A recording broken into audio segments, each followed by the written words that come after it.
survival. So this was a study of more than 35,000 patients, and which has seen that when the sarcoma patients are treated at referral centers, this improves the local recurrence risk as well as the overall survival risk. If we talk about the overall subtypes, then the liposarcomas, leiomyosarcoma, and the undifferentiated pleomorphic sarcomas constitute the most common subtypes. Then we have other like synovial myxofibrosarcoma, etc. How do these tumors present to us? Usually they present as a painless swelling and it is progressively growing in size. Sometimes these lesions are already there for quite a long time. Patients may give history that this was there for quite a long time, but suddenly it has started growing in size. This type of history sometimes points towards the development of a malignant transformation in such cases. Then the symptoms may vary based on local infiltration of the surrounding structures like nerves or vessels or the periosteum or the bone and the skin when it becomes like a fungating mass, or depending upon the site where it has metastasized, like in your bones in the vertebrae where it may cause fracture. This is the basic protocol that we need to follow whenever we approach any neoplasm. Actually, it is not just about soft tissue neoplasm. That before we embark on the treatment, we have to diagnose the disease. And this diagnosis is based on the collaboration of three factors, that is the clinical presentation, the radiological picture, and especially in soft tissue sarcomas, MRI is the gold standard, a contrast MRI. But many times we also have to take X-ray to see whether there is any secondary involvement of the bone or not, and even calcifications, etc., can be seen, which points us towards the histological subtype. It is confirmed with the biopsy. The biopsy, especially in soft tissue sarcoma, is no more just the morphological lesion that we see, but we need to characterize it further, and which is done with ISC and even sometimes aided with molecular testing to identify exactly what it is. Once we have the diagnosis, then we know that there are certain subtypes which metastasize to lymph nodes, some goes to lung by hematogenous route, and depending on that, we advise our staging workup. And the final modality of treatment, the management part, we have three broad armamentarium with us. One is the surgical, which is the mainstay to remove the tumor out of the body. And we have the other two modalities with chemotherapy and radiotherapy, which may be given in neo or adjuvant settings to improve our outcomes. In the approach to soft tissue sarcomas, the pathology is of paramount importance because here a lot of things can change based on the neoadjuvant treatment. And one of the important factors that we look into the pathology is the grade of the tumor. Grade of the tumor gives us an idea about the chances of having a distant metastasis and disease-specific survival. So these are some brief slides. I know this forum is advanced, but I thought I'll keep some basic points also, that what are the factors that determine tumor grade. Usually it is the differentiation score, mitotic count, and the tumor necrosis. And based on that, these are graded into grade 1, 2, or 3, and grade where it is cannot be assessed. So generally, grade 1 tumors are low grade, and grade 2 to 3 tumors are high grade. And why it is important? Because this grading gives us a prognostic value. It is helpful to us to assess the patient and counsel them. Usually the metastatic, the 5-year metastasis-free survival rates is much higher in low-grade tumor like grade 1, while it kept on progressing downwards as the grade increases, and including the survival rate was much less in high-grade tumors. Coming to the staging workup, as we know that the most common site is lymph nodes and lungs. So accordingly, based on the histology, we advise for CT thorax and ultrasonography of the regional lymph nodes to assess if there is any spread to that part. Some specific histological subtypes like myxoid liposarcoma, they have a tendency to go for extrapulmonary metastasis. And sometimes we have to asked for investigation like PET scan based on the symptomatic workup, based on the symptoms with which the patient has presented to us. So this is the AJCC classification, which takes into account the size of the tumor, the nodal involvement, the metastasis, and the grade of the tumor. And I think all this is already given at multiple places. I'm not going into the detail. But now, once we have done this staging workup, and this is the broad overview, I'm not talking about the advanced cancer. This is the broad overview. When we talk about the treatment of soft tissue sarcomas, like I said, the three armamentariums we have is to have a systemic therapy, which chemotherapy, neoadjuvant or adjuvant setting, and nowadays we have more tailored specific drugs coming up, and we have immunotherapy. I know we are going to have very good lectures on that. And then we have surgery where we can have either limb preservation versus amputation, and radiation therapy, where it can be given in a neoadjuvant or adjuvant setting. Coming specifically to the point where our talk is, it's about the treatment protocols in stage 4 cancer. Stage 4 cancer, where it has metastasized to the nodes or to the lungs or other body parts like bone or elsewhere.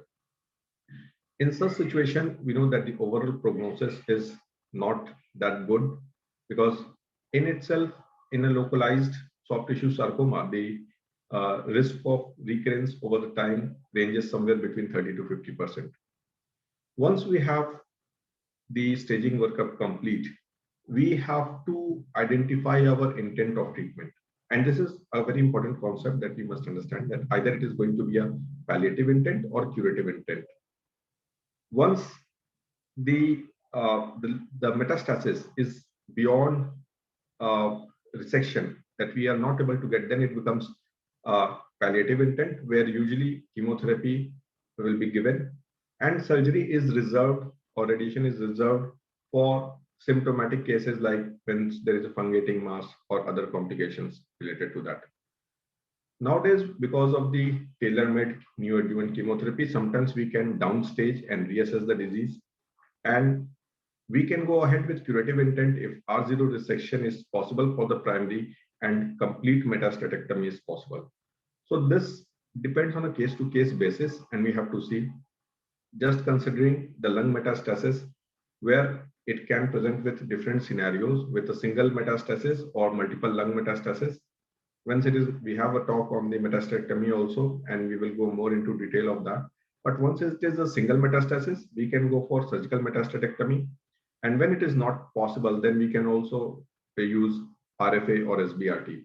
And contrary to the popular belief that the lung mets carry very poor prognosis, the single metastatic scenario has a fair survival. Like the literature has shown that it has 3-year survival from 40 to 50% once we go ahead with complete metastatectomy. So what this is the criteria in which the surgical candidacy is selected. Usually they say the tumor doubling time of 20 days or 4 metastatic nodules and disease-free interval of more than 1 year, then metastectomy should be advocated. But to conclude that making a standard guideline is difficult in metastatic, usually advanced stage 4 soft tissue sarcoma. In such cases, we have to select patients based on individually tailored made multidisciplinary care with our medical oncology team. We have to discuss whether we can achieve cure or the intent is going to be just palliative, and accordingly choose our treatment modality. But nowadays, with the better understanding of the biology and other novel treatment modalities, the molecular targeted therapies, all these things are under evaluation. So thank you very much.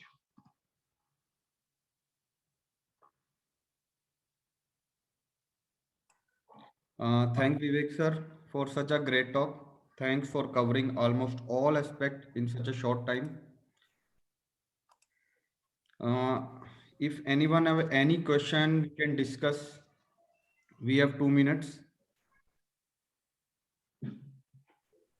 I cannot hear you, Lokesh. I don't know whether Hello. It's my problem, my system problem. Sir, I have unmuted myself. Hello. Am I audible? Hello. Yes, you are audible, Lokesh. Yeah. Yes, sir. You are audible. Sir, hello, Vivek sir. Am I audible? No, so I think problem is at Vivek's end. Yes, sir. Yes, sir. So in case we don't have any questions, we can go on with the next talk and save Yes, the sir. questions for the panel discussion. Yes, sir. Now I invite Dr. Sameer Bakshi, sir, medical oncologist from AIMS, Delhi. He will talk about the systemic therapy in advanced soft tissue sarcoma. Okay. Sameer, sir. Thank you. Can I get the share screen? Yes, sir. You can share.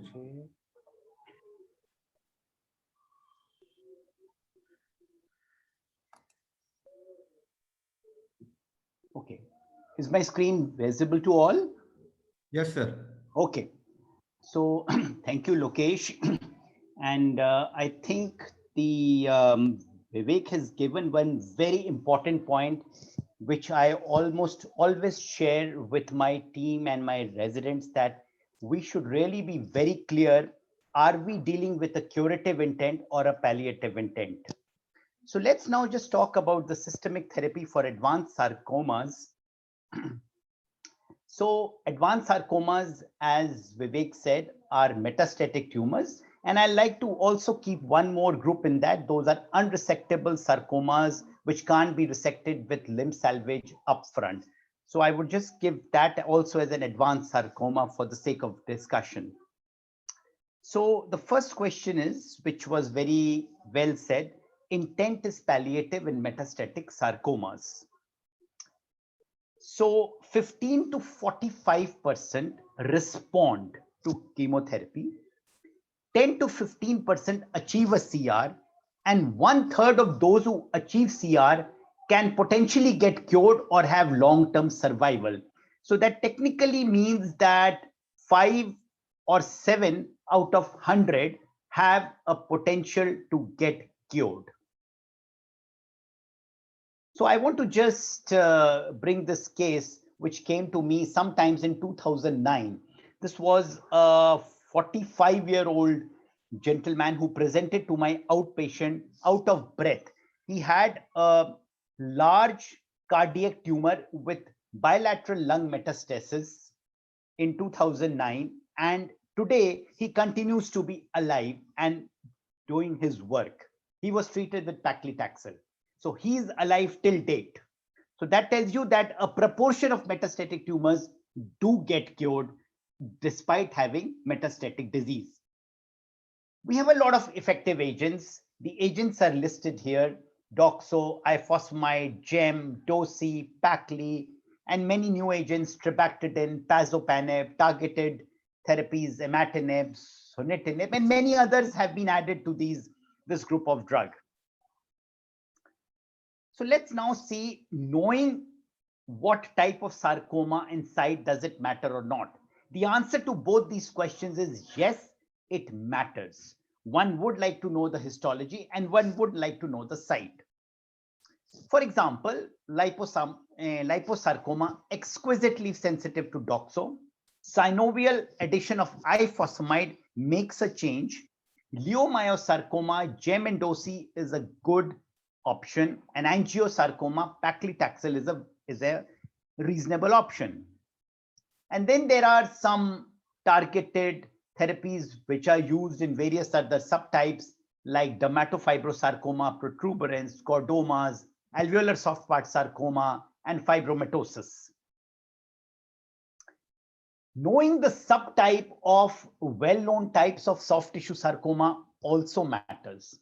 So in a liposarcoma, it would be worthwhile knowing whether it's a well-differentiated or a myxoid liposarcoma. Response to doxo is well seen in myxoid, and well-differentiated does not merit therapy. We don't see a response to pazopanib in liposarcomas. Another interesting point, same histology at different sites may actually behave differently in terms of the response to therapy. For example, a leiomyosarcoma of the uterus responds very well to gem and dosi combination, but the same tumor occurring at another site, for example, a blood vessel wall, may not respond as well.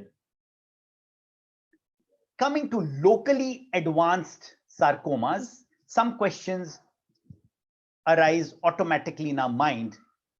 Is it better to give preoperative chemotherapy than upfront surgery? It is unlikely that preoperative chemotherapy is better based on a phase 2 data, but phase 3 data are lacking. Pre-op chemo versus pre-op chemo plus radiotherapy, the answer is not clearly known that which one is better. Will intra-arterial therapy be better than intravenous therapy?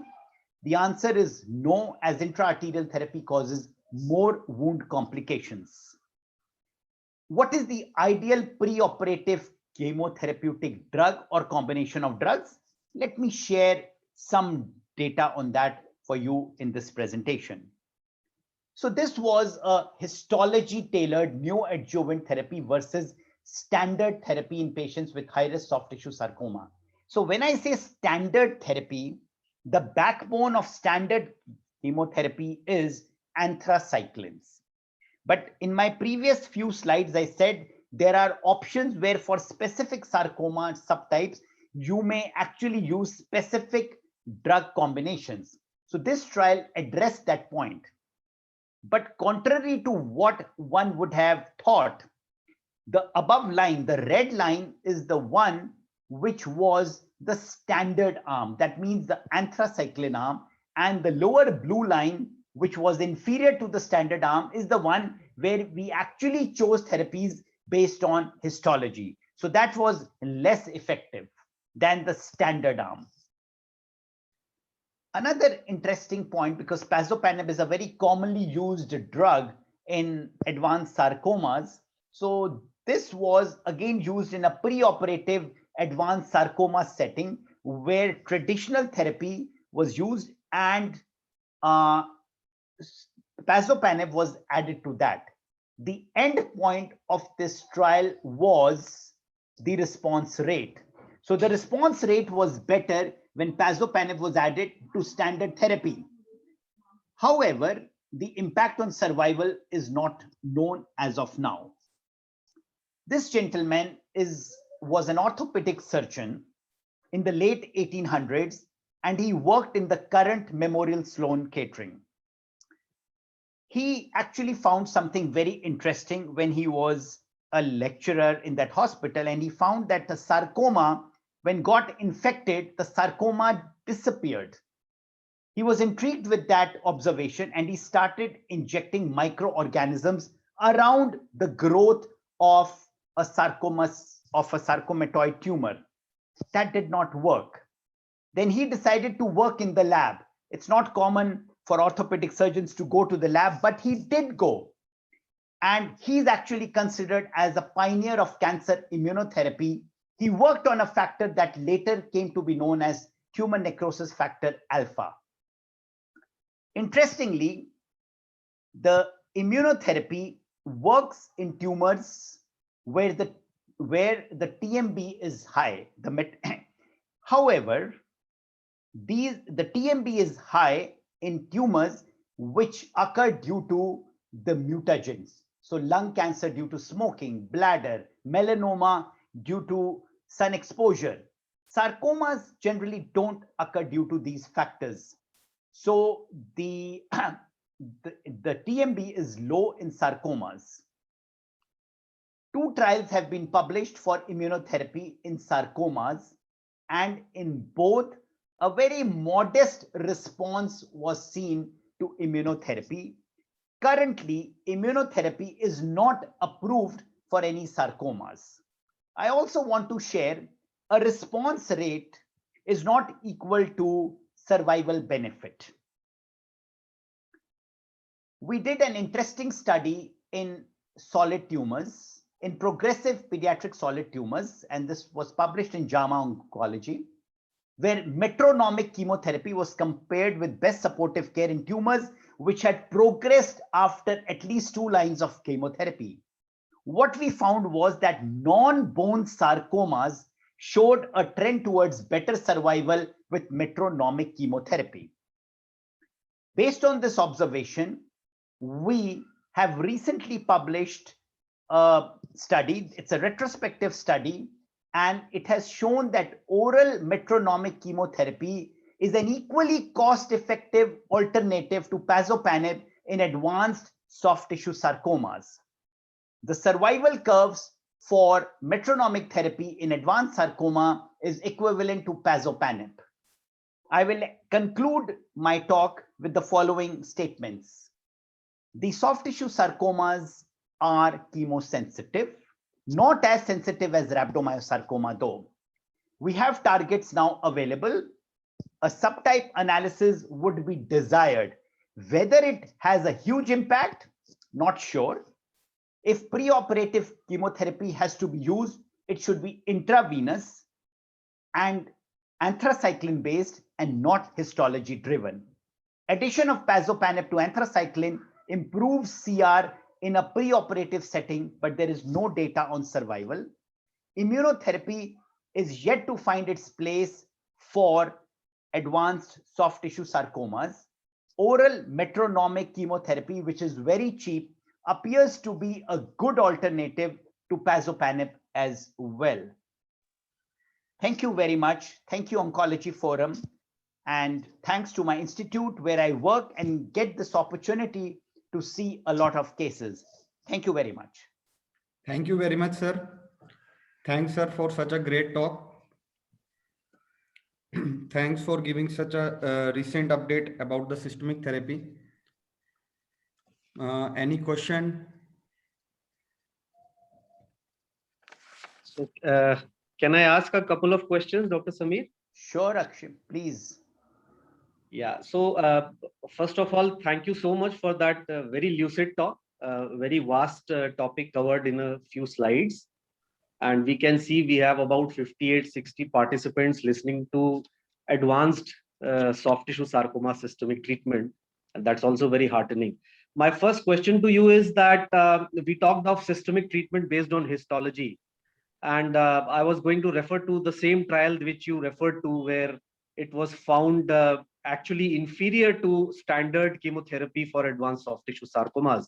So what is your take on a patient who, because as surgeons, we are not always interested in knowing the histological subtype because surgery is the same for all soft tissue sarcomas. But as I get, even the first line chemotherapy will always be the same for all soft tissue sarcomas, or you still sometimes consider histology-based chemotherapy as the first line chemotherapy for these patients? So Akshay, I think in a systemic sarcoma where chemotherapy has to be used, one thing that we have to know upfront is whether at all this sarcoma is going to respond to chemotherapy or not. So that's the first question. So whenever we see a sarcoma, that's the first question that we have to answer. There are some subtypes which don't respond to any chemotherapy. So that's the answer to the first part of the question. The second is then what therapy to use. Am I going to use a targeted or a specific chemotherapy? I would use a specific chemotherapy if it was angiosarcoma. Yes, I would do. I may use a specific chemotherapy if it was a vascular tumor like hemangioendothelioma. But if it was a general spindle cell tumor like MPNST, synovial sarcoma, liposarcoma, pleomorphic sarcoma, I would not be wrong if I start with anthracycline-based therapy. I would also not be wrong if I started with something specific, gem or dosi in an advanced setting, and then went to doxorubicin. Ultimately, you have these options and you can use it in whichever sequence you desire, because in an advanced sarcoma, your desire is to improve the survival and quality of life. None of these therapies is going to cure it with one or with 4 or 5 cycles. You will ultimately have to go to the next line of treatment as well. So I don't think it matters if somebody starts with gem and dosi in a pleomorphic sarcoma and then goes to doxorubicin in the care of the patient. I hope I've answered the question for you. Yes, yes, of course you have. And in fact, you have also answered my next question. which was the so-called highly chemo-resistant soft tissue sarcomas. So if an epithelioid sarcoma or an ASPS presents with metastatic disease, you always have a dilemma of whether to offer anything at all or just best supportive care. And I know not the answer is not always that straightforward. What is your take on those histologies? So my take is that I would not offer conventional chemotherapy to these sarcomas. In an alveolar soft part or an epithelioid sarcoma, I would, or let's say a chondrosarcoma, which is, not the conventional chondrosarcoma, I would not offer them a doxorubicin-based therapy. I would not offer them. So coming to some of these exotic sarcomas, I call them exotic because they are rare. I would be open to use therapies which have specifically shown some benefit in them. For example, we have evidence that sunitinib has shown some benefit in alveolar soft part sarcoma. So likewise, there are subtypes where specific targeted therapies have shown some benefit, not the conventional therapy. So that would be my take. I would always keep oral metronomic therapy as a reasonable option for many of these sarcomas in my practice. I keep that option open. I always believed in it, and I've showed that very recently. Our team has shown in a recently published retrospective paper as well. Thank you. So do we have any more questions from the participants? Can I ask one question to Dr. Sameer? Yes, please. Yeah, please. So my question is, you said when it comes to liposarcoma or a myxoid liposarcoma, you would not go for a histology tailored chemotherapy. It's like a spindle cell sarcoma when we talk about liposarcoma. So wanted to ask you, how important is assessing the round cell percentage, or do you decide chemotherapy based on percentage of round cells, or any grade 2 or a grade 3 myxoid liposarcoma you would give chemotherapy? Second thing, if it is a round cell predominant myxoid liposarcoma, what chemotherapy would you advise? Would it be a round cell chemotherapy or a normal IFOS Adria?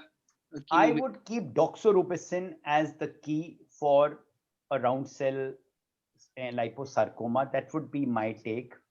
I think the more important point is not to treat a well-differentiated liposarcoma with chemotherapy. I think that should be a take home. Don't treat a well-differentiated liposarcoma. It's grade 1. So lower grade sarcomas in general, not just liposarcomas, in general, do not merit systemic chemotherapy.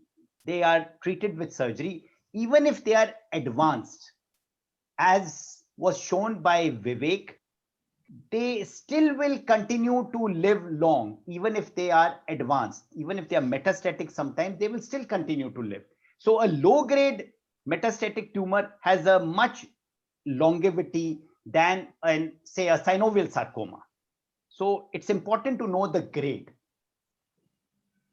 Yeah, just as an extension to what Dr. Sameer said, Himanshu, I think you wanted to know what difference it makes when myxoid has a larger round cell component. Yes. I think Dr. Hema will agree that earlier they used to differentiate between myxoid and round cell liposarcs, but now they have just clubbed them together, and it's the grade ultimately which will matter whether Dr. Sameer wants to offer chemotherapy or not.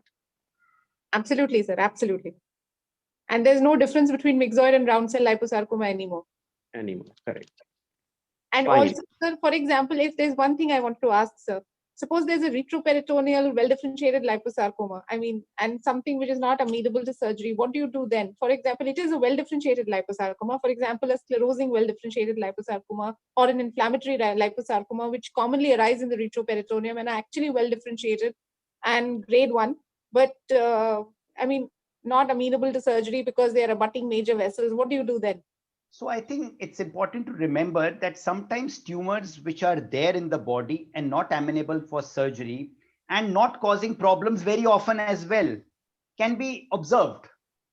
I mean, there are many such tumors in the body which need to be sometimes just left alone. And just because they are not amenable for surgery doesn't mean that a radiotherapist or a medical oncologist has to do something.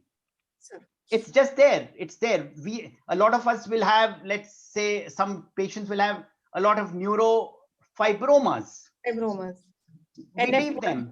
NF1. Somebody will have a lot of lipomas. Somebody, even a neuroblastoma in childhood sometimes matures into a ganglioneuroma, and it is not amenable for surgery. We just leave them. Even a teratoma sometimes, a growing teratoma syndrome, if it is not causing problem, you leave them. So one of the treatment options for medical oncologists and radiotherapists is also to leave the patient and let him be. Sure, sir. Sure, sir. Thank you, sir. Thank you very much, sir. Any other? Yeah, I think Lokesh, we can continue with the next part of the program. Yes, sir. So now I invite Dr. Shubham Jain, breast and thoracic oncosurgeon from Max Saket. He will going to talk about a current evidence on pulmonary metastectomy, VETS versus open. Sir, Shubham, sir. Hi, is my screen visible? Yes, sir, visible. Just a second. Yeah, good evening. First of all, thank you, Dr. Lokesh. Thank you, Dr. Akshay, for inviting me to this Delhi Musculoskeletal Oncology group. It's a very focused group, and I'm very happy to be here participating with my knowledge on the pulmonary metastectomies. So the task asked for me was the current evidence on the surgical approach to a pulmonary metastectomy. So with this background, I understand that everybody is agreeing to the fact that pulmonary metastectomy is offering benefit to the patient. As Vivek very rightly pointed out in the beginning, it has been seen that the patients do derive survival benefit from this procedure. And now the bone of contention actually is that which procedure will our patients be benefiting from? Is it an open approach, or is it minimal access surgery safe and equitable for the patient? So starting before my talk, I just wanted to share a famous quote or a vignette from Richard Feynman, who said that there are two rules in life. He mentioned the first one to be never give out all the information, and he never mentioned the second one. But over here, I will be discussing all the aspects of the current concepts that I know of. So the doubt to role of VATS metastectomies came from this study, which was reported in 1996 from McCormack from the Memorial Sloan Kettering, where based on a retrospective review that they had done, they reported a 42% error rate between the CT scan reports and the thoracotomy findings. And when they did the prospective study, they had actually thought of enrolling 50 patients, but on an interim analysis of just 18 patients, they found a 56% discordance. Based on this, the study was closed early because of ethical reasons, and they concluded that the VATS should be used only as a diagnostic tool in the management of lung metastasis, and they stressed upon the fact that thoracotomy is required to achieve complete resection based on the bimanual palpation that the surgeon is able to get in an open thoracotomy.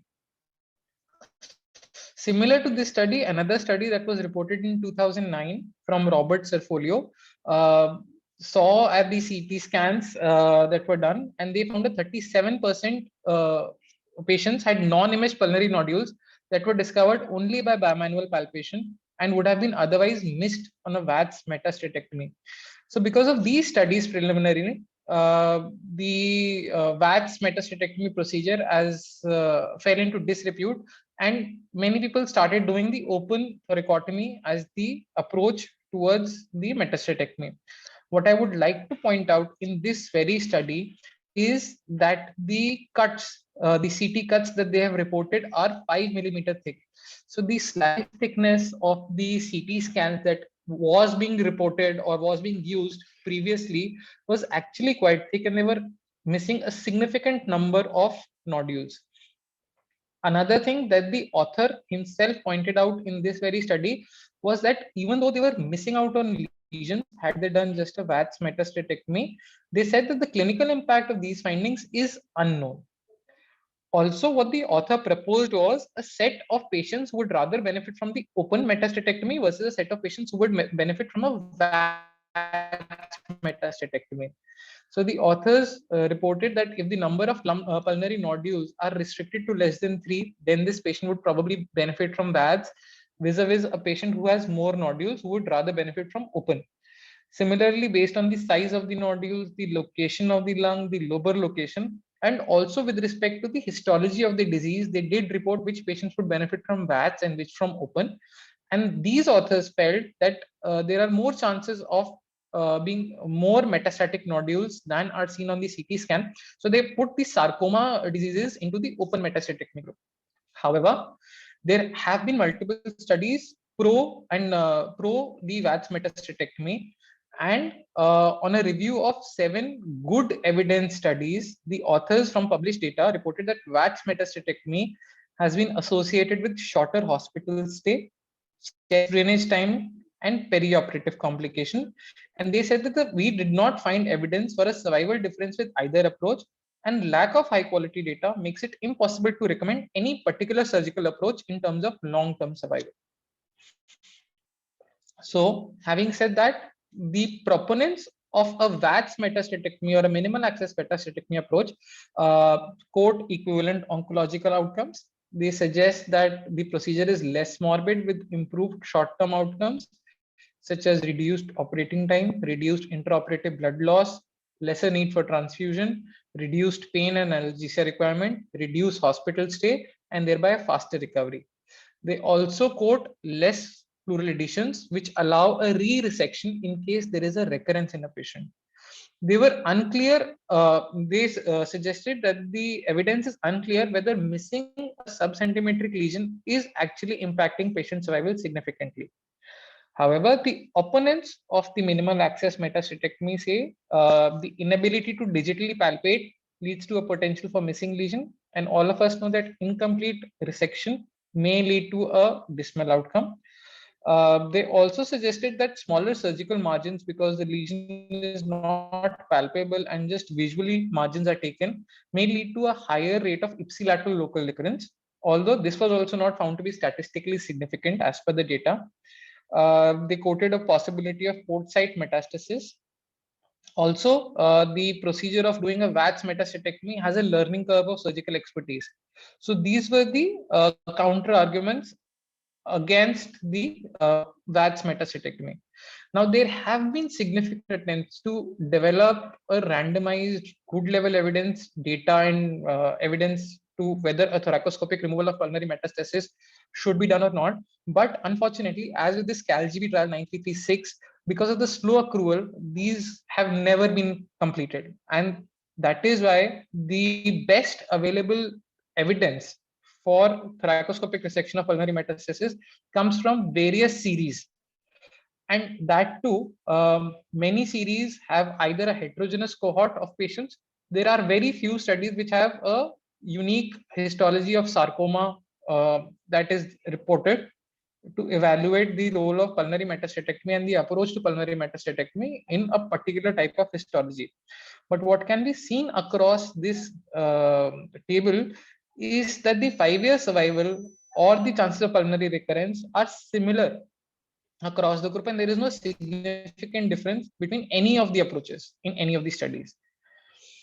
When we see the risk stratification of patients undergoing pulmonary metastatectomy in detail, when we study the type of surgical approach that is taken, we often find the open surgery corresponding to a higher hazard ratio to overall survival, meaning that the open surgery has been seen to be detrimental to the survival across a few studies.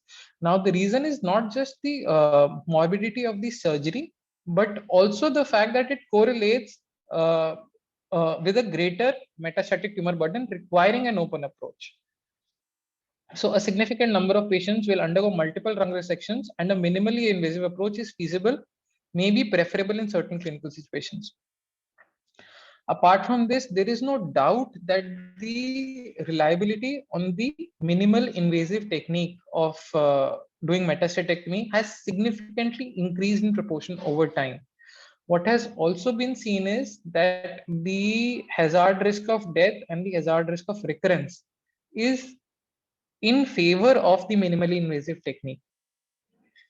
Apart from this, the another study that reports the overall survival and the recurrence-free survival seem to be better, if not worse, for the VATS metastatectomy arm. Another study here evaluated the aggressiveness and the minimal invasive approach for pulmonary metastatectomy for sarcomas, and the argument that they gave for these curves looking similar was that what they wanted to stress upon was it's just not that these smaller lesions are opted for VATS metastatectomy. Because of the use of VATS, because of the possibility of offering re-resections, because of the possibility of doing bilateral procedures, even the advanced cases are now amenable to a VATS resection. And in this study, they were able to actually find that the survival outcomes for thoracotomy and the VATS procedure were almost similar. Based on these, the expert consensus documents that were prepared on pulmonary metastatectomy, the authors have quoted that if the goals of R0 resection and pulmonary parenchymal surgery, pulmonary parenchymal preserving surgery cannot be accomplished by MIS but lend themselves to open approach, open techniques are appropriate. And there was a strong concordance and agreement of 83% of the people on the panel to that. Now, what this statement essentially means is that the MIS, or the minimal invasive technique, is the technique of first preference. Only when it is not amenable to a minimal access technique, then the open techniques are relied upon at high volume centers. Another author reported the appropriate patient selection for patients for a VATS metastatectomy. Now, according to them, the patients, in addition to the patients who are suitable for the pulmonary metastatectomy, wherein we have the extrathoracic diseases controlled and everything, the patients who are appropriate for a VATS resection include a patient who has a helical CT scan with thin cuts, as thin as 1 to 1.5 mm, with a limited number of metastases, 2 or fewer, patients with an ability to tolerate resection, tumor nodules preferably in the outer 1/3 or the peripheral part of the lung, and all thoracic metastases being resectable by VATS. Now, these are the patients who will actually benefit from a minimal access technique. Over here, I just wanted to show an image of one of our own patients, wherein there is a small metastatic nodule on the periphery, and we've done a nodule localization both by a clip and as well as a dye injection, which we can see on the fluoroscopy. So over here, you can appreciate that the wedge of the lung has been excised with the nodule localized. So these are, this is the manner in which even subcentimetric lesions, which are not palpable, can be excised and removed with a VATS approach. So to conclude, I would just end up by saying that both approaches, that is the open or the thoracotomy, and the minimal access, that is the VATS, are safe and effective. However, open approaches still continue to be more widely practiced because of their ease. A good quality CT thorax with a 1 to 1.5 millimeter slice thickness are key to avoiding any occult pulmonary metastasis. VATS has definite short-term advantages of a minimal access surgical technique with oncological equivalence in properly selected cases. Patients with limited number of peripheral metastases are the most suitable ones for VATS, and even the non-palpable lesions can be safely identified with the help of a preoperative clip placement, that is nodule localization, and using intraoperative C-arm fluoroscopy guidance during the VATS procedure. I just want to end by saying that both these techniques are actually complementary to each other and should be chosen wisely in our patient. Thank you so much.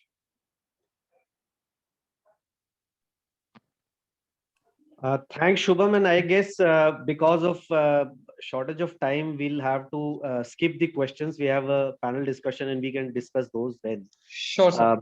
I request Lokesh to just carry on with your panel. I think we have time only for one case. I know we've got two very good cases lined up. So Lokesh, quickly onto the panel. Over to you. Sir, we're going to start our case panel discussion. I would like to welcome our panelist, Dr. Sameer Bakshi sir, and Dr. Sameer Rastogi will not join because he had some important work at last time. And I would like to invite Dr. Aanchal Sharma from Venkateshwar Hospital and invite Dr. Hema Malini Iyer from Dharamshila Narayana Hospital and invite Dr. Vivek Verma sir from Max Vaishali and Dr. Himanshu Rohila from Rajiv Gandhi, Dr. Kundan Chufal from Rajiv Gandhi, and Dr. L.M. Darlong from Rajiv Gandhi, Dr. Shubham Jain from Max Saket. Now, quickly, I will start first case. Thanks for Rajiv Gandhi for this case.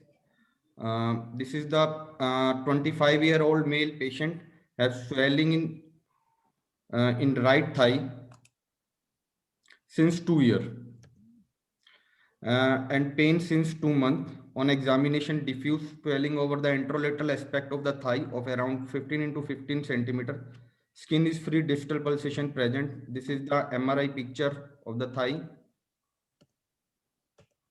Biopsy was done and it shows the alveolar soft part sarcoma.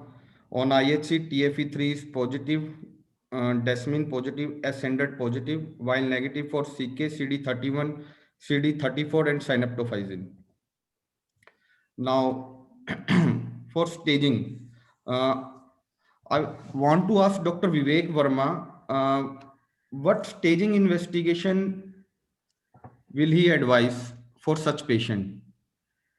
Yes, so routinely we know that sarcomas tend to go to follow the hematogenous spread and go to the lungs, and few histological subtypes, especially has a predilection for lymph node metastasis, and alveolar sarcoma is one of them. So we have, these mnemonics races and very clear cell sarcoma, synovial sarcoma, angiosarcoma, all these have. So I would go for CT chest, non-contrast CT chest, along with USG of the groin. So does it cover both or no? Sir, take for MRI brain in ASPS, considering this is a case of ASPS. Yes, we can ask for that. We know that in some cases it may spread that, but if not as a routine, I would ask for MRI brain unless patient is symptomatic or has some symptoms related to that. Okay, sir. Lokesh, a difference of terminology that I'd like to point out, a low-dose CT chest is actually for lung cancer screening. So probably what you're trying to say here is an HRCT of the chest rather than low-dose CT. Okay, sir. Sir, but usually we advise only low-dose CT chest for a metastatic to find the metastasis to So lung. the HRCT, the radiation exposure in an HRCT also is lesser than a CECT thorax. We definitely don't need a contrast enhanced when we are evaluating for the metastatic lesions. But a low dose CT is characteristic for a lung cancer screening program where the patient doesn't have an underlying malignancy. Okay, then you want to advise that every patient we should advise HRCT. Yes, rather than calling it a low dose CT scan, you should be calling it an HRCT. Okay, sir. Any role of PET CT, sir? Akshay Tiwari, sir? Yeah, so nowadays more and more PET scan is being used, and if someone wants a PET scan, I mean, he'll not be wrong. But as we said, we always go for the standard chest imaging and sometimes locoregional lymph node basin imaging, and that is what is the minimum we need for metastatic workup in a soft tissue sarcoma. But particularly areas where we know extrapulmonary metastasis are known to happen, they will be the histologies will more likely want a PET scan. For example, myxoid liposarc, where we want to image both the spine and the retroperitoneum, or as you said, some histologies where there may be brain mets, we might want to go for a brain MRI. So those are limited to particular histologies. Yeah. Okay, sir. Now this is the NCCN guideline. It shows the PET scan may be used for staging, prognostication, grading, and determining the response to the neoadjuvant therapy.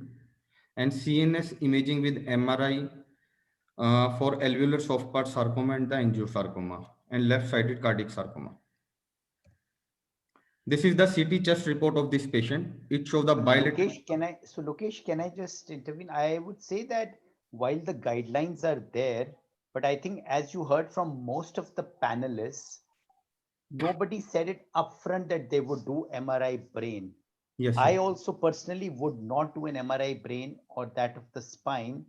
So some guidelines may be there, but in real practice for a very rare tumor, it really does not matter. That's my personal take. So it's good to know the guidelines, but in real practice, I think as you heard from all the panelists, Yes, sir. most of us, including me, would not do a baseline MRI spine and brain for alveolar soft part sarcoma. Yes, sir. Lokesh, can I add one thing? Like we also know that even the soft tissue sarcomas metastasize to bone, but it is less than 1%. Yes. So we have to look at the cost effectiveness and efficacy of picking up these lesions. So it is advised that once we have any clinical symptoms, if we have any clinical direction which shows that there is metastasis, then it's better to advise those investigation, not as the first line, like Bakshi has said. Okay, sir. Sir, this is the CT scan report of the patient, which shows the bilateral sub-centimeter pulmonary nodule, likely to be a metastatic. This is the image. I want to ask Dr. Shubham Jain, sir. Sir, by seeing this CT scan film, could you advise that whether this nodule, any criteria to say that these nodule are the metastatic or some other cause of these nodule? So in a patient with a known malignancy, any nodule that is detected in the lung definitely falls into a suspicious bracket. Now, it depends on the clinical context, whether we want to prove it histologically or cytologically and then proceed with the treatment, or we would the patient would anyways require some neoadjuvant therapy, and we can forego the confirmation histologically of this lesion, and we assess the response, and if then the response is there, we deem that these are metastatic lesions. But having a look at these, they definitely are suspicious for involvement by disease. Okay, sir, can we biopsy these nodule, such small nodule? So it will, the intervention radiologist would need to be a very sharpshooter kind of a person to biopsy these lesions. I know both at Rajiv Gandhi and at Max, our intervention radiologists happen to be very good at that. And we do get reports on these, adequate and representative reports of these. But if for some reason the intervention radiologists say that they are not amenable for a biopsy, and if the clinical situation demands, then probably we could go for a VATS excision and confirmation of these lesions. We can have Dr. Darlong's opinion as Yes. well on this. Sir, Darlong, sir, your opinion? I think, the IR can give you some diagnosis because these are basically subpleural and they're not really very small. They can give an FNSC and just say it's malignant or not. Okay. I think they can give a try. Okay, sir. So I think, Lokesh, a lot will depend on the number of nodules, the laterality, and the size. So whether it's a single sub-centimeter or 3 sub-centimeter nodules, whether it's a single 1 centimeter nodule or a 5 mm nodule, I think all this needs to be combined to raise or lower our suspicion as to them being metastatic. And that is what will decide whether we want to intervene or just observe, I think. And one very good explanation that I once had from someone was that the size in millimeters of a single nodule will decide the percentage chance of it being metastatic if it's a single nodule. So for example, if it's a 7 mm nodule, maybe it's 70-75% chance that it will be metastatic. So almost always a nodule which is more than 1 centimeter will turn out to be metastatic. But as Dr. Shubham said, if we are anyways going to have neoadjuvant treatment, it gives us a window to observe that lesion. And generally, we would want to observe, maybe repeat a CT scan after maybe 2 months or so, as the treatment is progressing, and then decide whether it needs any further intervention or not. So considering the diagnosis of ASPS, APSP, is neoadjuvant therapy is in question? Yes. So this particular case, probably no. Yeah, Then I fully agree. Better to biopsy it. So I'll want the opinion of the other panelists, maybe Dr. Samir and then Dr. Vivek. So I think we can observe this nodule. I would have probably asked for observation. I think I agree with Vivek. I would have also, I mean, as as it has been pointed out, that it might be metastatic, but then what do we gain? We don't gain too much. I'm not sure if we gain too much. I will perhaps observe it. That would be my call on this. I would not do a biopsy on this. I feel this is a 0.5 centimeter nodule. If I remember correctly, that was the report. I think it's a pretty tough call to biopsy. The yield is going to be pretty less, and I would not subject the patient to VATS just to prove it. So I would wait and watch. So the intent would be in this case as a suspicious lung nodule and thigh mass if resectable, curative intent. I would go with that intent. Okay, sir. No, but That would Dr. be my take. Samir, Lokesh just showed, here we are talking about a single sub-centimeter nodule. But Lokesh just now showed the CT report. There are actually multiple such nodules. And I think that will change the whole picture. The No, bilateral. I'm okay with that. I'm okay with that. These are suspicious, likely metastatic. But then just to prove that they are metastatic, I'm not sure if I would go on that route. Lokesh, can I come in? Yeah. Sure. Yeah, this is Dr. Kundan here. Sorry, I lost my connection earlier. So there are multiple nodules bilaterally. And if we do a biopsy and we prove it to be malignant, so is it going to change our intent? So what is our intent actually? If intent is same, then I don't think we should go ahead and do VATS in this particular situation. No, I think, sir, if the primary mass is resectable and lung nodules are resectable in a soft tissue sarcoma, then intent. Yes. Intent is still, I think we have to treat it with a radical approach. Actually. I think intent is still curative. So one very good middle path that we have been following, Kundan, is that we start with preoperative ready. Suppose we want to decide whether the patient is for palliation or for curative intent, especially in a situation like an ASPS, which is very chemo resistant. We start with preoperative radiation, and that gives us again a window of to repeat the CT and see if they are progressing in number or size or both. And then if they are progressing and the patient becomes a palliative intent patient, we make it a palliative RT. And if if these nodules do not progress and we decide that, yes, they may not actually be metastatic, or intent becomes curative, and then we use this as a preoperative RT. So starting with pre-op RT also is an option where we are looking at nodules which we are not sure whether they are metastatic or not. Yeah, quite Akshay, quite pre-op rational. RT to which part? Preoperative RT to which part? No, to the local part. So in part. that way, we do not delay treatment. We do not deny treatment to a patient who could be actually a curative intent patient. So I'm talking of pre-op RT to the thigh. So we start with a preoperative intent. And once we have finished the preoperative dose, we restage, and then we have had that window to see whether these nodules have progressed or not. And that way we can then decide whether we want to just palliate if they have progressed, or we use it as a pre-op RT with curative surgery if they have not progressed. So that is one way that we have been doing in such patients. So considering this case, alveolar soft part sarcoma with bilateral lung mets, whose anyhow survival would be very dismal, regarding there is no chemotherapy. So is it correct to say I'll keep my intent as palliative?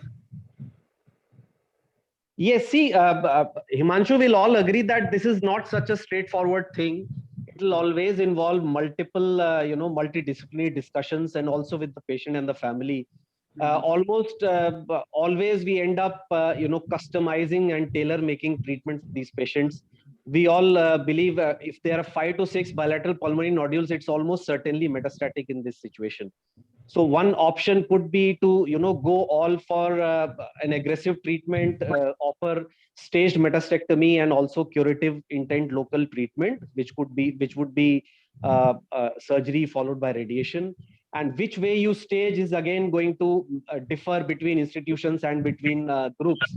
whether you want to go for staged metastectomy or one-side metastectomy with local surgery or any other way. I think there's no straightforward answer, and it will all be decided in a multidisciplinary setting. If any panelist has any other view, maybe we can have it. Otherwise, I think, yeah, because Himanshu, alveolar soft part sarcoma, actually, they have a very typical history. Actually, they usually, being a metastatic also, they have a long course of disease, actually. And considering on the basis of these bilateral pulmonary nodule, I don't think we should label it as a palliative setting. I think our approach should be radical if primary is resectable. Agreed. So maybe if the thoracic oncologist feels that the pulmonary nodules are resectable and locally also it is resectable, I think anyone would, to start with, offer curative intent surgery. So I agree, they look to be resectable, at least these small nodules, but obviously 6 nodules, we want to see the entire picture. Sure. So let us see what Lokesh's patient was offered. I think we also need to see whether local treatment for soft tissue sarcoma. I think it was encasing more than 2/3 of the femur because it looks like a circumferential mass. So whether it is possible to operate it upfront or we need to add some, yeah, okay. So that is almost 180 degree. It is closely abutting. So whether it was in any of the pictures infiltrating the periosteum or cortex or? No, sir, cortex. Okay. So, sir, after CT scan, we got the other staging workup. This is the ultrasound, which is normal. Now, sir, considering the lung nodule, what prognosis should we tell the patient he has? So at this point of time, I feel definitely with the history of malignancy, the patient has nodules which are suspicious, but unless and until we biopsy, we cannot be very confident in documenting the stage of the patient. And depending on that, the prognosis. In such a situation, I feel what Dr. Akshay said, that's the best approach, where you're starting off with the treatment and not denying any treatment. And if in the interim the nodules progress in size, you can turn it palliative intent. Akshay sir, I want to know, is there any clinical role of nomogram in clinical practice? So I know we all are aware of these nomograms and these apps where we can put in. Generally, I do not use them much in my clinical practice because for the simple reason that treatment is almost always very individualized. Yes. It depends a lot on patient factors, socioeconomic factors, and the expertise available. Because even a 5% chance of cure is a 5% chance, and if a patient wants to take that, treatment will not differ. Yes. So generally, I have not been using these circulators. I may have opinions of other panelists as well. Sameer sir? No, I don't use a nomogram for sarcoma treatment. I don't. Actually, to be honest, I did not even know that there existed a nomogram. Sir, this is the nomogram. We calculated the around 5-year overall survival around 65% to 60%. Sir, what? Lokesh, I think this, sorry, I'm coming in between. I think this nomogram doesn't represent this particular patient. Actually, Yes. this is a metastatic setting. Yeah. And sir, these nomograms are very specific. I think a patient who is not responding, these are not histology specific nomograms. Yes, sir, not histology. These are generalized for a soft tissue sarcomas. There are only 1 or 2 histologies there. I think 1 or 2, and then there's an option of others, and they have clubbed everything in the others. Actually. Correct. Yeah, I think the whole thing about soft tissue sarcomas is the heterogeneity. And because of that, I don't think it is very easy to have these circulators give you a very good picture.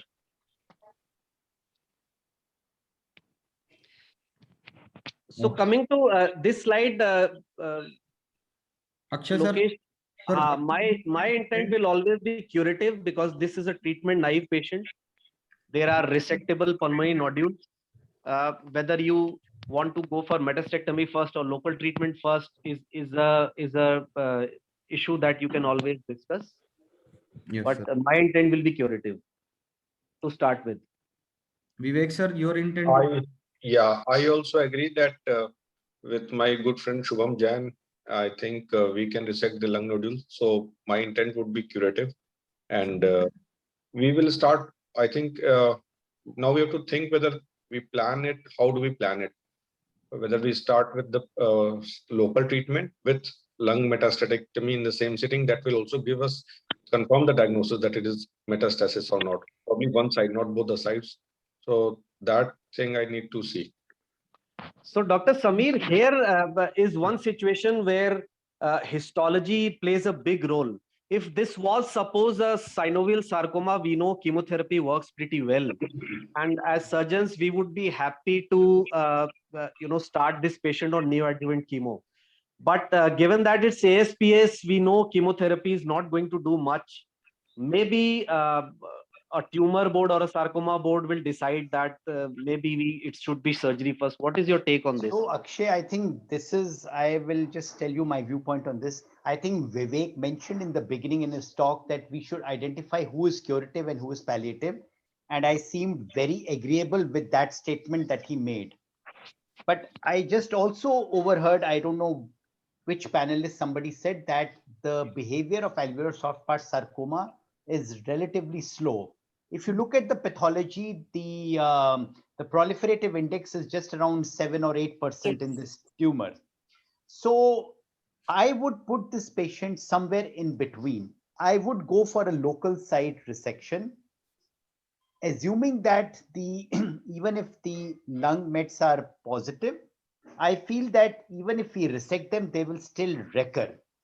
And but even if the mets are there, I believe that this patient is going to have a relatively longer survival. Whether he will get cured or not, I don't have an answer, but he's not going to crash the way a synovial sarcoma patient would crash over a few months. So that is my take on this, that this is a patient, even if with metastatic disease, the survival is going to be relatively longer. It's not going to be a super crash. Relatively slow growing. Huh? Yes. So Even if it's are you suggesting that we go only for local treatment and not metastectomy? Personally speaking, if I was to take a call, I would go with local site treatment, do the surgery, and put this patient on a TKI. That would be my call on this patient, assuming that the lungs are metastatic. That would be my call. And there is no right or wrong answer in this, but I also believe that this patient will have a longish survival. He may recur, but he will have a longish survival. Yeah. So, but the question is whether the longest survival will be even longer after metastectomy. That is the question here. So nobody knows that, because nobody knows that if you keep doing, it's not, we don't have an answer like in osteosarcoma, where you keep doing metastatectomies, you prolong survival. That's well known there. But I don't think for a rare tumor like this, you have a definitive answer. But we do know that the biology is slow. But then what's the difference in treating the local site? So local site I'll treat mainly because it's a matter of time that the local site will start creating a problem for the patient in terms of the quality of life. That's my. So, but your intent is palliative. Sarcomas are such a heterogeneous group. I feel that we will never be able to actually, in a very pure form, be able to know for sarcomas whether intervention for metastatectomy will actually help or not. But looking at the broader group and the broader profile of the disease, I think metastatectomies will definitely continue to offer some benefit and advantage to the patient survival compared to when they're not done and relying on newer generation drugs alone. So that is also a reasonable option. Agreed. Even that option, if somebody takes, is not wrong. So I won't say that that is the only option, or the option that I'm saying is the only option. I think both approaches in a tumor like this are acceptable according to me. So when I was going through the data of alveolar soft part sarcoma, considering the fact chemo resistance, and low survival when you have already lung metastasis. They said the overall survival would be just 25% for this patient. A 5-year overall survival would be just 25 in a baseline metastatic setting. So keeping it as a curative intent, I don't think so would be, I don't know, sir, but Himanshu, I think 25% is quite a big number actually. If you look at this, a very rare group of population, and if you are expecting that out of 100, there will be 25 patients who will be surviving of 5 years, I think local control is very important, and our approach should be radical. I will not say curative, but our approach should be radical. I think that's the right term. I think that's the right term used, that one should go for local control. Ultimately, the local site is going to cause problem for the patient, and his quality of life will get affected. So that would be my thought. I agree. Yeah, so Dr. Samir, if Yeah. we just step out of ASPS, this particular case, and talk about soft tissue, NRSTS in general, we always have believed that surgical removal of all disease, if possible, will always be preferred over just local disease. And I think if we extrapolate that to this very rare tumor here, I would rather push for local treatment as well as metastectomy, and then systemic treatment, as you say. Also, because this patient has not been offered metastectomy anytime. Maybe if the mets happen to reappear 3 months hence, obviously no one would suggest metastectomy in such a setting. But if it's a metastectomy naive patient, this is the first chance that he's being given. I would rather vote for metastectomy as well as the local therapy. So Akshay, I'll just intervene for one thing. If it was, let's say, the biopsy histopathology was synovial sarcoma, and you had these plus minus metastasis or where there was a doubt, in a synovial sarcoma, you would anyway offer chemotherapy after surgery. A lot of surgeons, if you look at the guidelines, and many of the practicing surgeons would like to wait for 2 to 3 months to see the course of the lung metastatic disease, how it is going, before they actually open up the chest. If Correct. in next 2 to 3 months, the patient actually progresses, they know that their thoracotomies are actually going to be fruitless. So while upfront surgery is desirable, or if your pure scientific basis appears that you resect all, but then many surgeons would also believe that doing unnecessary metastasectomies is also not worth it. So they like to wait for 2 to 3 months. In fact, in the beginning, which is why I said if this was a synovial sarcoma, I as a surgeon would push for neoadjuvant chemotherapy. That lets you pick the right patient for your curative intent. If your disease progresses despite chemotherapy, you can easily say that this patient goes for palliation. But the same will not apply to an ASPS. That is the problem I here. agree. ASPS is a very rare subtype, and so that's why if somebody decides to do the surgery is also not wrong. I mean, my take was that I would wait and watch or give a TKI, but doing surgery is also not wrong. Agreed. Samir sir, very basic question. You might find it stupid also why I'm asking this, but considering like we have a conception that we say that this tumor is chemo resistant, like ASPS you are talking about. So that applies absolutely 100%, Yes. or there is something which goes with certain percentage do respond. So in my knowledge, alveolar soft part sarcoma does not appear to respond to the traditional drugs. That's my take on alveolar soft part sarcoma, that I would perhaps not use the traditional chemotherapy drugs based on my experience and whatever I've read. Any tailor-made chemotherapy or any new I would modality? use more like a TKI. I would use a TKI for this patient, and I would, so I mean, that would be my choice, to use a TKI. So tyrosine kinase inhibitor. I would not use the conventional chemotherapy for alveolar soft part sarcoma based on my experience and what I've read. So I think that's the importance of having a tumor board with dedicated specialist in that, because in spite of having all the guidelines, still for some cases like this, we still struggle to get the right answer. And probably Yeah, with such, we get something in future, like what is the right guidelines. correct. So I think the message goes out that for the rarer the histology, the more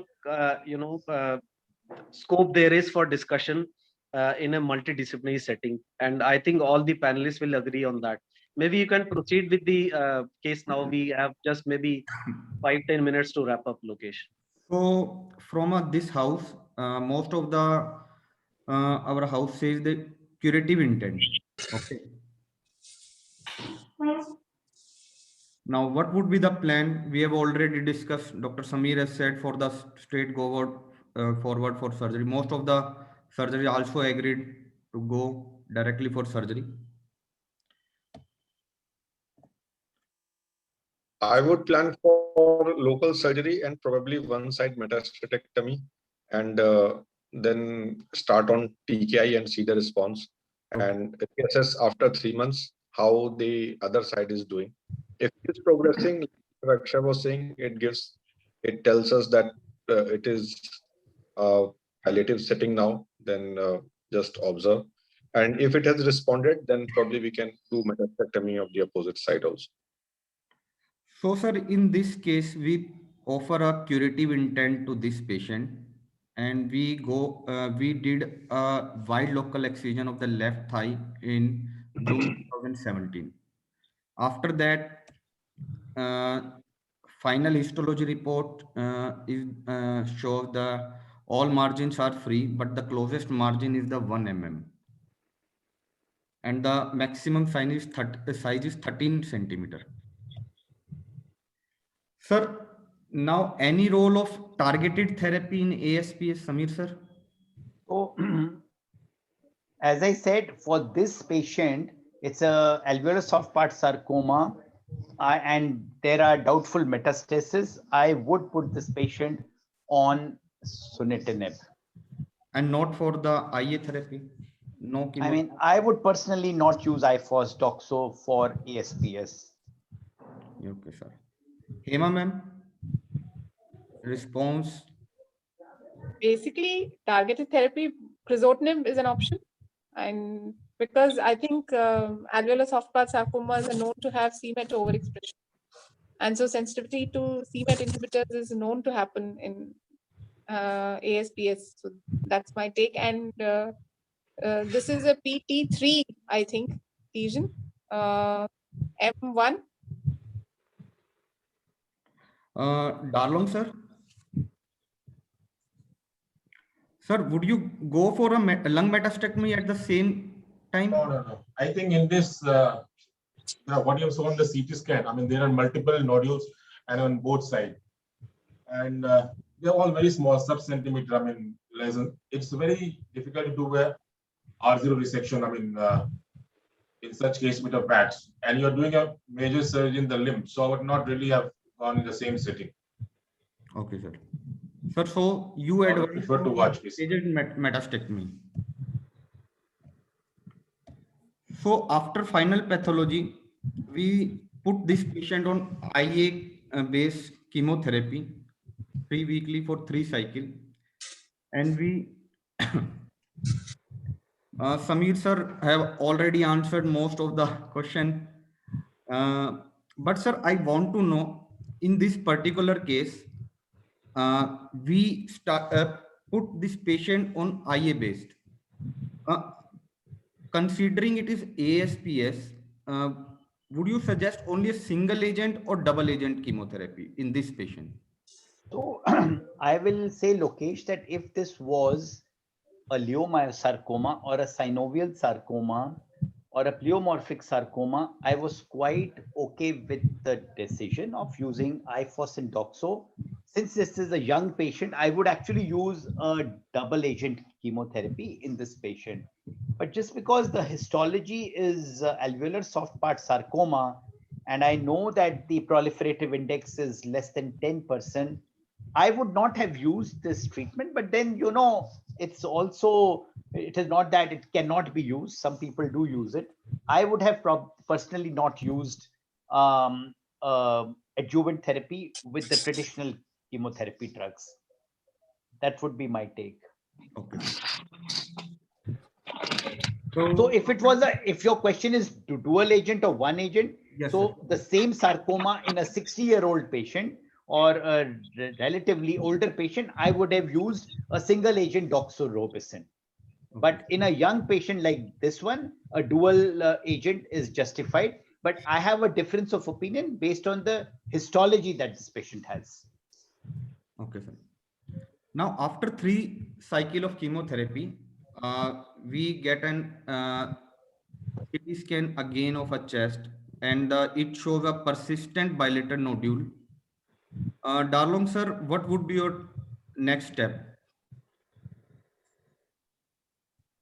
Report is the same after 3 cycle chemotherapy. I think with the CT very much suggestive of basically some seeing a long nodule, I would basically advise a metastectomy now. I mean, it has been stable by seeing in, I mean, after observing it. So I think we can definitely offer a metastectomy in this case. Okay, sir. So we did a bilateral lung metastectomy on after 3 months of the primary surgery, and final histopathology shows a 13 out of the 17 nodule positive for the malignancy. Hema ma'am, I want to know whether the lung metastatic nodule on histopathology can we can we suggest some histologic response after chemotherapy? Yeah, there are ways of grading chemotherapy response in Metastatic sarcomas as nodule. well. Treatment effect, yes. I mean, you can't assess response to therapy. Okay, So you sir. look for sclerosis, necrosis, basically, and assess the You mean extent. to ask a percentage necrosis, something Yes. like that? Yes, but it's not as well defined as is in osteosarc. I mean, in osteosarc, we almost grid when we do a gross in an osteosarc. I mean, and we do when we sample the specimen, we sample a complete grid of the entire tumor and do a very painstaking assessment of the percentage necrosis. But yes, percentage necrosis is reported in all soft tissue sarcomas, No, ma'am. and bone sarcomas, and bone specifically sarcomas. asking for this metastatic nodule only, not for. Yes. Yes, even in the metastastectomy, we can assess percentage necrosis. The only thing is, the ideal way to do it would be to have a pre-treatment reference, which we don't have, which we generally don't have in most cases. So to know whether the necrosis is actually treatment related. But we can assess percentage of necrosis and other treatment related changes like sclerosis, fibrosis, cystic reaction. All of these can happen, and these are an indicator of pathologic response to therapy. Okay.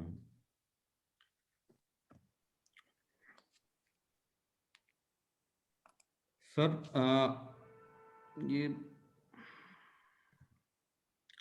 so after the lung metastectomy, we start the adjuvant radiotherapy to this patient. Kundan sir? Yeah, Lokesh. Sir, considering the final margin of this patient and the histology and the metastatic status of this patient, what would be your take for the adjuvant RT? Should be started in between the chemotherapy? Ideally, I think because the margin is very less, actually, it is almost a millimeter. When we say we have evidence that if it is like less than 1 centimeter versus more than 1 centimeter, so it has I think the percentage chance of having a local failure is in the range of 30 to 40%. And probably, I think right away also we can actually, after radiation, after surgery, we can start adjuvant RT. But being a bilateral lung metastasis, actually that is the feature which is actually complicating the thing. So probably this is also a right approach. We give 3 cycles of chemotherapy or any histology specific systemic treatment and see the nature of disease. If it is like it's like responding or stable, and then probably we can actually again give radiation as well as do metastectomy. Okay. Sir, how long we can delay the adjuvant RT in this in such cases where the metastatic presentation we have to give the chemotherapy How long we can delay the adjuvant? So we don't have a data for this metastatic situation, but for the non-metastatic situations, if we delay more than 4 months, then probably we lose the benefit. So there is some data from MSKCC. They have studied some group of populations less than 4 months versus more than 4 months. So if the delay is more than 4 months after surgery, then we lose the benefit of local control as well as disease-free survival. Because we have very less time, I should have wrap up this case fastly. After the adjuvant RT, we gave remaining 3 cycles of the IA based, and we then follow up the patient with local imaging and the lung imaging. After 13 months after the last chemotherapy, a patient presented with dyspnea to our hospital, and CT chest was done. It showed the bilateral pleural effusion, and the 2D echo was done, which showed left ventricular ejection fraction is only 20%. Patient symptomatic treatment given for the heart failure. Then after this episode, 3 months again, CT chest was done, and it shows again some new nodule in the lung. This is the CT film around 16 months after the last chemotherapy. Now the patient was started on the crizotinib. Samir sir? So crizotinib has been used. There is a publication on this as well. And if you look at the detail, yes, the same paper. If you look at the details of this paper, out of the 45 patients, both which had the mutation versus no mutation, the response was seen in only 2 patients. That was a partial response. The remaining responses were actually stable disease. So I think I want to make a point that while the way the paper describes it is that it had disease stability, but alveolar soft part sarcoma in general, being a slow tumor, may even otherwise stay stable. It is not necessary that the drug caused it to stay stable. Even sometimes the disease itself will stay stable for few months. So that is one point that I want to make, that while it is an option, fair enough, but the response one, I don't think I would get super excited that it's not a game changer as imatinib has been in CML. Let me put it that way. It is a soft option. That is my take. Now, sir, after the August 2019, patient on the crizotinib and the disease is stable till now. Yes. 25-year-old male guy, married recently. I had talked with him 2 days back. And sir, some new. So may I just intervene, Lokesh? I also have patients with small nodules of alveolar soft part sarcoma. They tend to stay stable for months. They don't progress very rapidly. It is not a progression like synovial sarcoma or osteosarcoma in general, or Ewing sarcoma. There is a difference in the way this tumor behaves because the proliferative index was 7 to 8%. I think that is one key point which I want to stress. Yes, sir. So, sir, what is your take on the new agents for this ASPS? So there is a concept which has been tried in renal cell carcinoma, that you give a combination of a TKI inhibitor, you give a tyrosine kinase inhibitor along with immunotherapy. So one point I want to make is immunotherapy at the moment is not approved in soft tissue sarcomas. That's first point. Some tumors have shown a response, like pleomorphic sarcomas have shown some response, fair enough. A combination of a TKI with a that a TKI with immunotherapy has been tried in alveolar soft part sarcoma with a good response. So it is an option. It was recently, I think, published in Lancet Oncology, if I remember correctly. So it's an option that has been tried, and it's good to see it coming in practice over a period of time. The tumor is still rare, and I think only time will tell how effective it stays over time. So that would be my statement on this. Okay, sir. Sir, any role of the NGS in clinical practice? So my take on NGS when a patient asks is that in a refractory tumor setting, I advise it. But then when he says what will be the change, I also tell the family that although I practice it, I have not seen or made a change in the lifespan of anybody based on what I have got.